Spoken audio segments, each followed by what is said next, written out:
It happened again, peeps. I've got another orchid.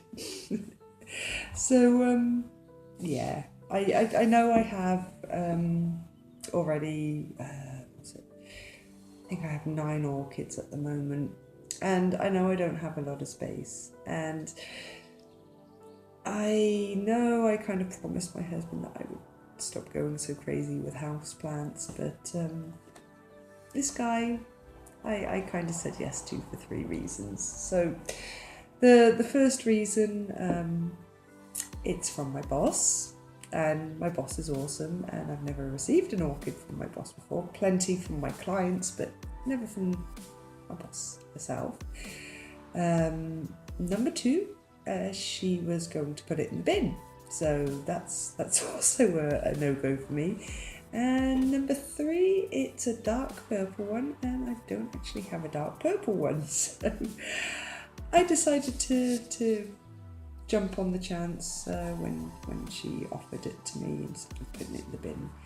And also there's kind of a funky, weird little contraption here that I've never actually seen before, but I think it must be something special for like work environments or just public spaces where no one in particular is really in charge of looking after the orchid or the plant, but they like it there anyway. So they create these systems where you can pour them in. You can see here there's a solid bottom with no drainage, and there's a wick, and there's a little bit of water in there. And then over here it says easy care system. You can see how much water you need to put in there, and it just wicks it up into the bottom of the pot so the orchid gets water. And okay, it's a good idea, and maybe it's more ideal for other plants, but it's certainly not a long-term care solution for an orchid. So we're going to get this guy out of here. I'm actually going to take a closer look at this thing, because maybe I might recycle it for a more water demanding plant. I don't know, I'll have a look at it. But I'm definitely not going to keep the orchid in here. So yeah, let's get him out and have a look. Alright, so what is lurking in this pot, I wonder? I can guarantee it's probably not going to be pretty, but yeah, let's see what we've got. Oh god, it smells terrible. Oh, dank.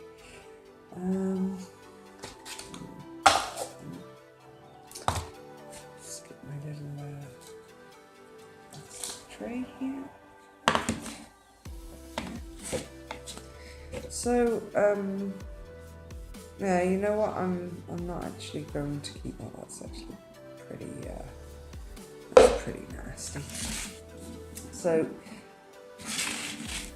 you can see here that's the wick, and there's some pretty dry looking roots. There's also some green in there, so I don't think it's too dire. I'm seeing some okayish looking roots, but I'm also seeing some issues. I think I see some mildew as well. So let's have a look at this. What's in the pot, little dude?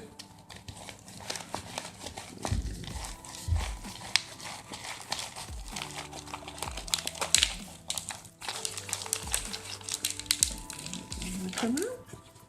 No, I'm gonna have to cut off these. What I'm doing here. So I'm going to have to cut these off so we can pull the pot off.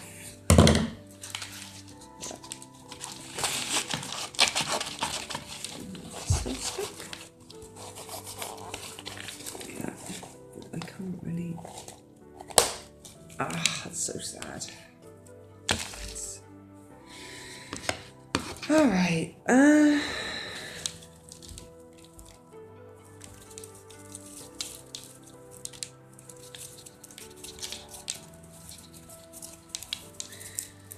Oh, it really smells bad. And the roots, I think I'm definitely going to have to remove.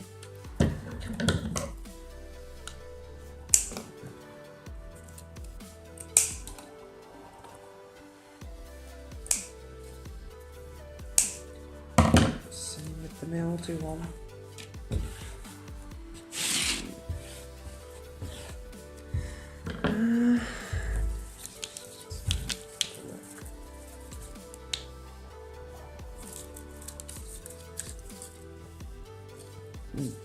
Okay, so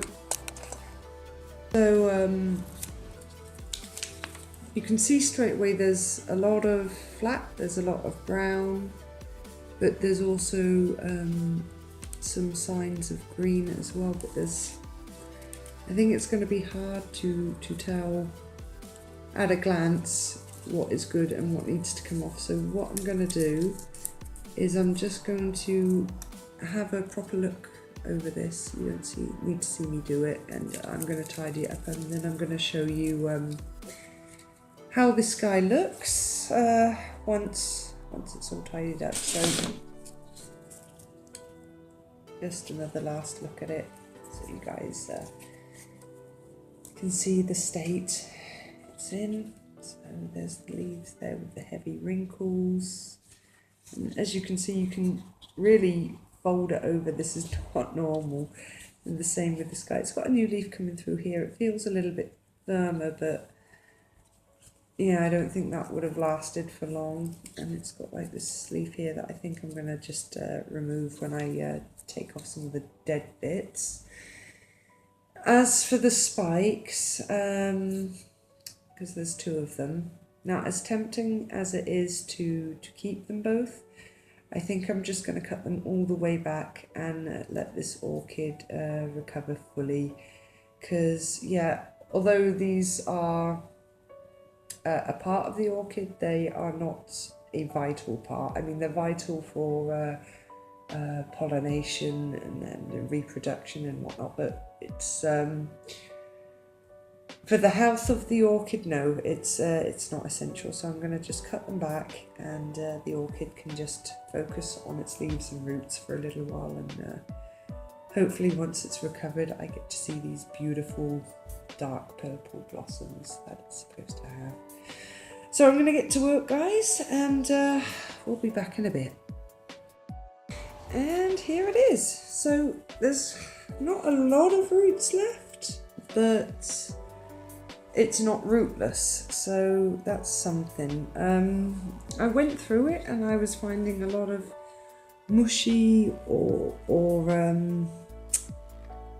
kind of had like this blue powdery stuff. I think it was mold. So I'm going to go away and also give this a treatment to make sure there's no fungus or any bugs on it, and then I'm going to get it into the pot. But this is what it looks like, all cleaned off. I took off the bottom couple of leaves, took off the old spikes, and yeah, cleaned up a lot of the old dead stuff underneath. So yeah, there we go. And here he is. So got it in the last of my Ceramis.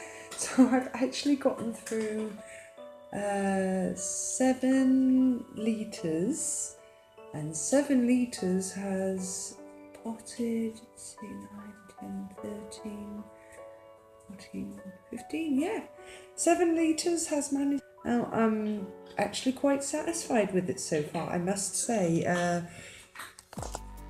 It goes a long way, especially if you mix it with the little clay pebbles. And it seems not to hold on to the moisture for too long, as I said in my other video. And so far my other orchids up there, they seem to have absolutely no complaints with it. And hopefully this one here will also like it just as much, and we can start recovering. So that's pretty much it for this orchid rescue, peeps. Thanks again for watching. As always, it's appreciated. I will keep you up to date. And until the next video, bye bye guys.